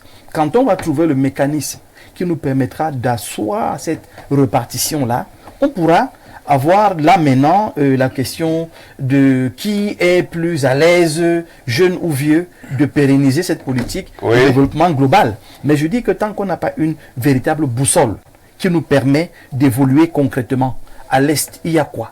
Il y a tel. Comment on fait en prenant ces produits pour que les populations de l'Est en bénéficient prioritairement? Une fois qu'on a trouvé ce mécanisme-là et qu'on le met en pratique, maintenant le reste va ailleurs. Qu'est-ce qu'on a à l'ouest? Qu'est-ce qu'on a dans le centre? Qu'est-ce qu'on a dans le sud? C'est un construit. Aujourd'hui, on est encore vraiment au niveau de construire tous ces éléments-là. Oui. C'est pour ça que moi, je ne suis pas de ceux qui pensent qu'il faut qu'on balaye du revers de la main ce que le RDPC a fait ou le gouvernement en poste a fait. On prend ses acquis et on avance avec. Et pour avancer avec, on sait déjà plus ou moins les richesses qu'on a dans ce pays, le potentiel qu'on a dans ce pays, toutes les capacités qu'on a dans ce pays. On se tient là-dessus et puis maintenant, on fait des projections claires et objectives. Aujourd'hui, on parle des projets qui ne marchent pas. À un moment donné, s'il n'y a pas une sorte d'évaluation pour comprendre fondamentalement pourquoi les projets ne marchent pas, on va se retrouver 20 ans plus tard à revenir et à reparler des mêmes choses. Pourquoi on construit l'autoroute en 12 ans? Il ne faut pas qu'on soit seulement là pour tirer sur les gens, mais allons sur le terrain comprendre ce qui s'est passé.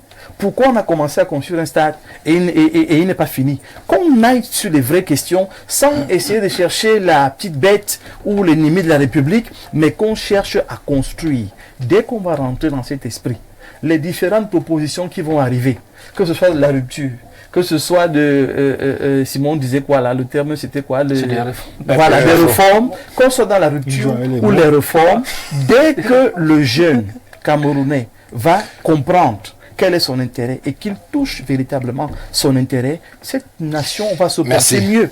On n'est pas en guerre contre les vieux, on n'est pas en train de jeter les jeunes en pâture, on dit simplement que actuellement tout le monde doit s'intégrer dans le jeu politique et ce n'est qu'à partir de là que les idées vont prévaloir. Merci Jean-Moïse Mbok, flopé de messages, mais un ou alors deux particulièrement retiennent mon attention, c'est sur une information déployée sur ce plateau ou alors révélée sur ce plateau par le professeur Yap et le téléspectateur dit ici. Bonsoir Stéphane, très bonne émission. Ce que le professeur Yap dit à propos de la transaction Camtel Orange est vrai. Quand vous voulez payer les factures à Camtel, vous devez d'abord vous rendre dans un kiosque Orange pour déposer l'argent dans le compte que vous transférez par la suite à Camtel. C'est comme cela que ça se passe. On va lui dire merci. Un autre revient. Là, ce n'est pas c'est très vrai. S'il vous plaît. Disons quand même les choses bien. C'est pas les gens nous suivent. Justement, c'est pas un abonnement. S'il faut payer une facture par Orange Money, et on l'a décrié ici, pourquoi Camtel n'a pas Camtel Money? C'est là maintenant qu'il faut le dire. On va le dire avec emphase, c'est très vrai, pour acheter le crédit Internet comme tel, il faut faire un dépôt, soit Momo, soit Orange Money, c'est révoltant. Alors, nous, on va mener l'enquête, on ne va pas prendre pour argent comptant ce qui est déclaré par X ou Y personne, on va descendre sur le terrain demain, c'est ça, Info TV, justement, pour aller toucher du doigt ces réalités qui sont présentées par les Camerounais, ce qui serait, à proprement parler, un scandale. Pour nous qui voulons une émancipation économique, monétaire. Je peux au guichet de Camtel. On ne m'a jamais envoyé payer par Momo. Si c'est le cas, mais là, c'est vraiment grave. Très grave. Merci Jean-Moïse Mbok. Professeur Yap, on est en train d'avancer dans la réflexion. On est justement avec cette offre jeune balbutiante, cette offre qui peine à s'exprimer. On a justement ces référents et classiques qui orientent et régentent les parcours politiques. Est-ce que chez vous, quand je dis chez vous, au MLDC, vous avez ce complexe de l'aîné qui ne permet pas, parce que vous êtes jeune, c'est que les jeunes de votre formation puissent éclore. Chez vous, il y a la discipline du parti. Parlez-nous un peu de comment vous fonctionnez dans votre formation. Je voudrais déjà dire que merci à cet internaute qui nous envoie la vérité sur... Ce qui est bizarre, c'est que les gens nient la vérité.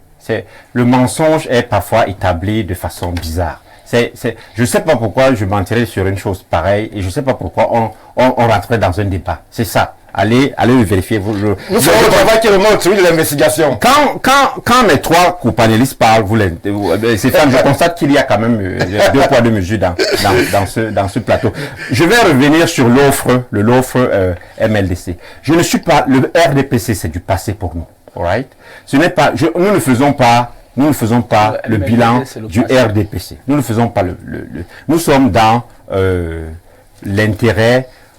Nous nous intéressons les jeunes, nous intéressons les femmes au MLDC. Pourquoi? Parce que le RDPC n'a plus rien à offrir. Ce n'est pas, je ne vais pas venir décrier tous les mots qu'il y a actuellement. Ça ne sert à rien, véritablement. Nous sommes dans la dénonciation de dire que ce n'est pas normal. Il faut que nous retrouvions un pays normal. Un pays où les gens se comportent normalement et où la jeunesse se comporte normalement. Nous n'avons plus une jeunesse qui se comporte normalement. D'ailleurs, dans ce plateau, vous allez voir que comment est-ce possible qu'on vous dise que c'est votre temps de faire vos preuves et vous dites que non, d'autres personnes vont le faire. Dans ce plateau, donc les lois que nous avons et puis les lois que nous avons ont produit une mentalité défaitiste qui est terrible. Donc, au MLDC, nous avons compris que nous avons des mauvaises lois. Donc, nous allons intéresser là où nous allons faire le changement. Le changement, c'est les communautés locales. Parce que nous avons voyagé à travers le monde. Nous avons vu que des grands pays, ou alors des petits pays aussi, la Chine, Singapour, Malaisie, se sont transformés par les communautés locales décentralisées. Nous allons intéresser toute la jeunesse camerounaise, celle qui veut transformer le Cameroun, à venir s'inscrire d'abord dans les listes électorales et à venir s'inscrire aussi au MLDC pour que nous puissions les investir pour que les mairies, les 360, parce que nous allons préparer ou nous allons présenter des candidats dans les 360 mairies. Nous interpellons la diaspora qui a beaucoup d'argent et qui veut travailler et où les conditions, parce que les lois sont mauvaises. Parce que les lois, il est temps de venir changer les lois. On change les lois où? À l'Assemblée nationale. Il faudrait que les candidats jeunes viennent s'inscrire d'abord dans les listes électorales, viennent s'inscrire au MLDC pour que nous, le MLDC, on les investisse à l'Assemblée nationale. Maintenant, je vais revenir sur le Rassemblement démocratique du peuple camerounais. Il y a son représentant qui est là. Non, je reviens dessus. Mais Stéphane, permets-moi de chuter. Je ne veux même pas chuter. Permets-moi de faire une comparaison. Permets-moi de faire une comparaison. Quand le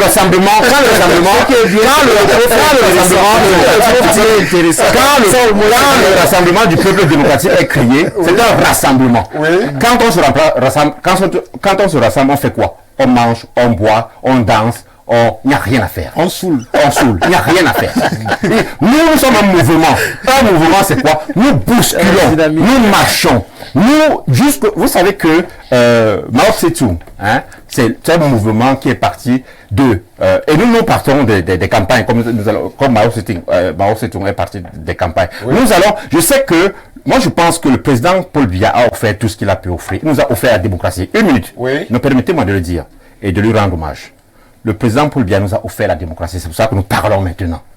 Et c'est pour cela que nous avons ces partis actuellement. Et c'est pour cela que personne ne devrait m'inquiéter parce que je dis que Paul Biya devrait aller en retraite en 2025. Parce que c'est Paul Biya qui me permet de parler et de le dire actuellement. Oui. Donc, son offre est achevée. Il a rassemblé pour que nous soyons unis. Maintenant, le MLDC, le mouvement de libération et de développement du Cameroun, va bouger les masses. C'est-à-dire que nous allons partir du rassemblement que le peuple camerounais a créé, Paul Biya a créé, vers le mouvement du développement. Qu'est-ce que le développement? C'est là qui est important? C'est que nos populations puissent manger, puissent boire, puissent avoir un logement, puissent avoir de la santé et puissent avoir quoi se divertir. Vous vous rendez compte que dans une ville, quand vraiment quand les supports du R disent que le Cameroun, ils vivent dans une bulle, le Cameroun est en arrière sur tous les plans. Je ne veux pas rentrer là-dedans, vraiment, parce que sinon, vous n'avez jamais voyagé, même dans l'Afrique, dans la sous-région. Ça veut dire que vous n'avez jamais voyagé. Si vous venez nous dire que vous comparez le Cameroun vous comparez la Côte d'Ivoire, le Sénégal, le Cameroun, je vous en prie. Non, ne rentrons pas là-dedans. Oui,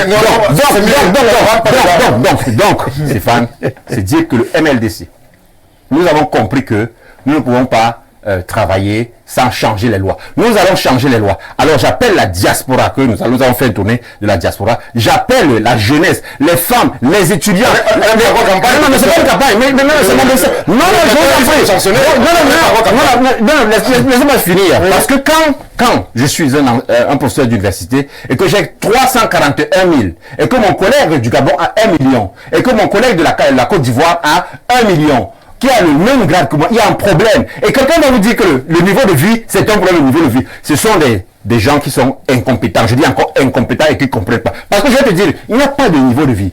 Parce que quand, Stéphane, tu voyages pour un billet d'avion, il n'y a pas de niveau de vie sur le billet d'avion. Quand tu achètes un article sur l'international, il n'y a pas de niveau de vie sur ça. Quand vous faites un téléphone Huawei sur l'international, vous achetez un téléphone Huawei sur l'international ou bien un iPhone sur l'international, il n'y a pas de niveau de vie sur ça. Alors je termine en disant que l'enseignant qui est en Côte d'Ivoire peut acheter de son salaire un iPhone et moi je peux pas m'en acheter. Et je vais te dire, par rapport aux du moins au temps que nous passons dans les études, c'est aberrant. Je veux pas faire le procès du R parce que ce n'est pas ça. Pour moi, le R est passé. Il est question pour moi de mobiliser la jeunesse, les étudiants, les étudiantes, les instituteurs, les institutrices et la diaspora pour qu'ils viennent changer les lois qui vont permettre que nous puissions vivre mieux et que la ménagère change sa vie. Merci. Vous avez beaucoup épilogué. Je donne la parole donc, au RDPC que vous avez fortement interpellé. Simon Messengue, il nous reste à peine 3 minutes.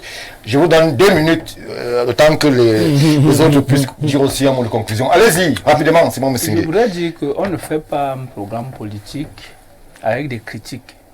On apporte des alternatives qui peuvent aisément, après avoir identifié un problème. Mais je rappelle que... nous avons identifié le problème de la loi et on dit qu'on va changer la loi. Donc voilà ce que nous disons. Nous venons à l'Assemblée nationale pour changer la loi des mauvaises lois. C'est ce que nous disons. Voilà la solution. Au MLDC, chacun parle au même moment que d'autres. Oui. On ne s'écoute pas. Parce que c'est un dialogue et puis c'est un débat. En réalité... Quand vous dites des choses qui ne sont pas vraies, il faut qu'on rectifie. Et c'est normal. Allez-y, Simon Messengue. C'est normal parce que le mouvement a des tendances des relents anarchistes.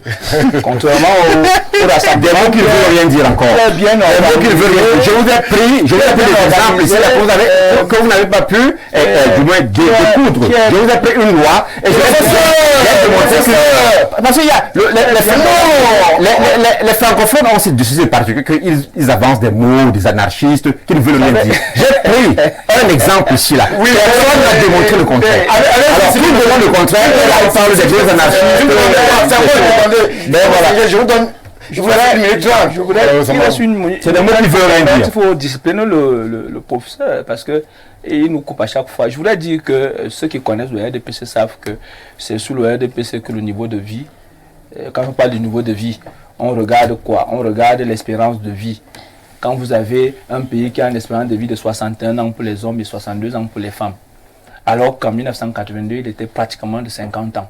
Et vous, qui apprenez à faire la politique aujourd'hui, vous venez... Et quels sont les jeunes qui meurent tout le temps là? Vous venez dire que parce qu'un jeune est mort ici, on va donc dire que c'est si manqué de santé. Je crois que ce n'est pas ça, et c'est de ça dont nous parlons. C'est-à-dire les jeunes aujourd'hui ne veulent pas travailler. Ils veulent faire du superficiel. Et c'est pour ça qu'ils bâtissent. Comment vous pouvez laisser dire des choses comme ça? Les jeunes Camerounais ne veulent pas travailler. Les jeunes Camerounais ne veulent pas travailler. Il parle. Il s'adresse aux téléspectateurs. Les jeunes Camerounais veulent travailler. Comme ça, vous êtes un enseignant. Et on enseigne le sens de l'écoute. Et si comment vous pouvez dire les faussetés? Je vous laisse dire les faussetés. Les jeunes Camerounais veulent travailler. Les lois sont mauvaises. Vous faites en sorte qu'ils ne peuvent pas travailler. Donnez-leur du travail. Merci, professeur. J'ai suivi quelqu'un qui exalte le fonctionnariat ici sur ce plateau. Il nous fait comprendre que lui, quand ils vont arriver au pouvoir, ils vont donner à tout le monde 1 million. Et comme ça, ça va donner ce que ça va donner. Je rappelle une chose, c'est qu'on se développe pas avec le fonctionnariat, mais avec l'entrepreneuriat. Et dans ce pays, le RDPC a permis qu'on crée une structure en 20 ans. Combien y a-t-il de fonctionnaires au Cameroun? Et je vous rappelle, donc vous qui êtes enseignant, que quand vous regardez le budget du Cameroun, vous vous rendez compte que le RDPC a renversé la tendance. Aujourd'hui, les impôts qui sont faits par les entreprises représente 50% du budget. Donc, celui qui nous Quelle fait entreprise? ainsi de suite. Merci. Et donc, je voudrais dire que non, vraiment. Non, ce n'est pas possible. Il vous reste 30 secondes, c'est mon Oui, il me reste 30 secondes. Permettez-moi d'aller jusqu'au Je vous donne 30 secondes. Je voudrais dire une chose. Le programme du RDPC est le programme des jeunes. Mais vous avez des jeunes, des vieux, des femmes, des déshérités et tout le monde, mais surtout de tous les Camerounais. Et c'est pour cela que nous n'avons jamais fait dans l'agitation. Nous travaillons sereinement pour que en 2030-2035, que notre pays soit un nouveau pays industrialisé, parce que à l'heure actuelle, nous sommes un pays à revenu intermédiaire et c'est une bonne chose vu la progression que nous avons eue. Nous ne faisons pas dans le chalet. Merci. Paul-Stéphane Manunga, je vous donne 30 secondes pour une lecture en filigrane de ce qui a été dit, mais surtout de ce qui devrait être fait pour capitaliser cette énergie jeune. Non, je pense simplement que les jeunes doivent se mettre ensemble, parce que il faudrait aussi dire la vérité. Pour vendre son offre politique, il faut avoir les ressources. Et quand on parle des ressources ici, ce sont les ressources matérielles, humaines, financières et j'en passe. Et je ne vois pas un parti politique avoir toutes ces ressources. Or, le parti qui est qualifié de parti État a toutes ces ressources et coalise. Donc, j'invite donc les partis politiques pour les jeunes. J'invite donc tous les partis où il y a des jeunes leaders à se mettre ensemble. Question de mutualiser et, comment dire, de permettre d'avoir plus de tonus et peut-être, pourquoi pas, d'avoir 90 députés parce qu'effectivement, on gouverne avec les lois. Ça, c'est une vérité.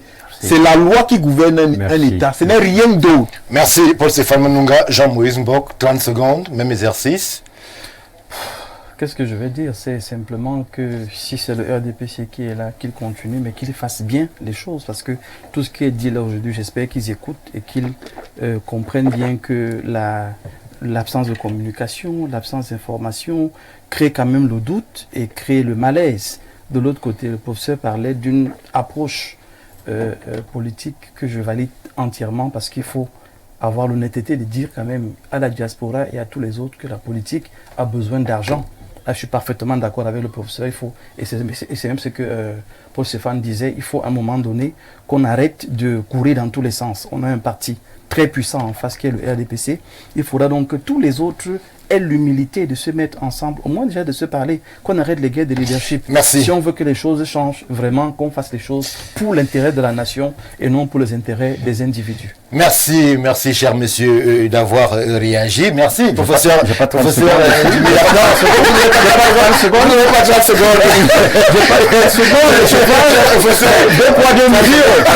Voilà. Je disais qu'en termes de développement, j'ai écrit un ouvrage sur le succès des politiques de développement en Asie de l'Est. C'est ce qu'on appelle le développement. Le Cameroun ne peut pas être un nouveau pays industrialisé dans 2035. Le Cameroun peut le devenir si la jeunesse vient prendre les mairies, transforme les mairies.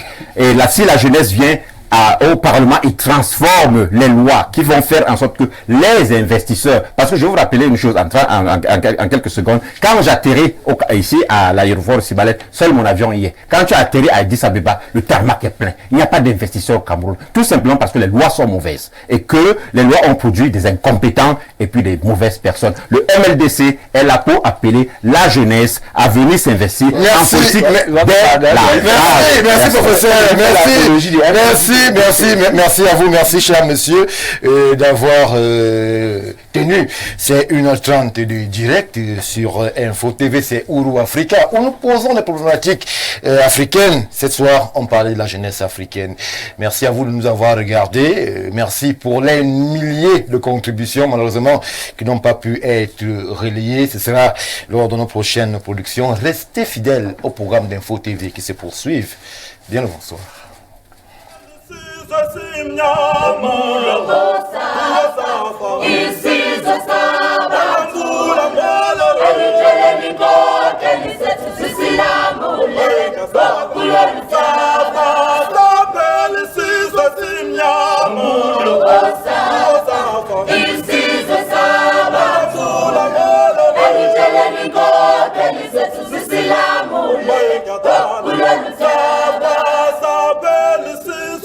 Nyama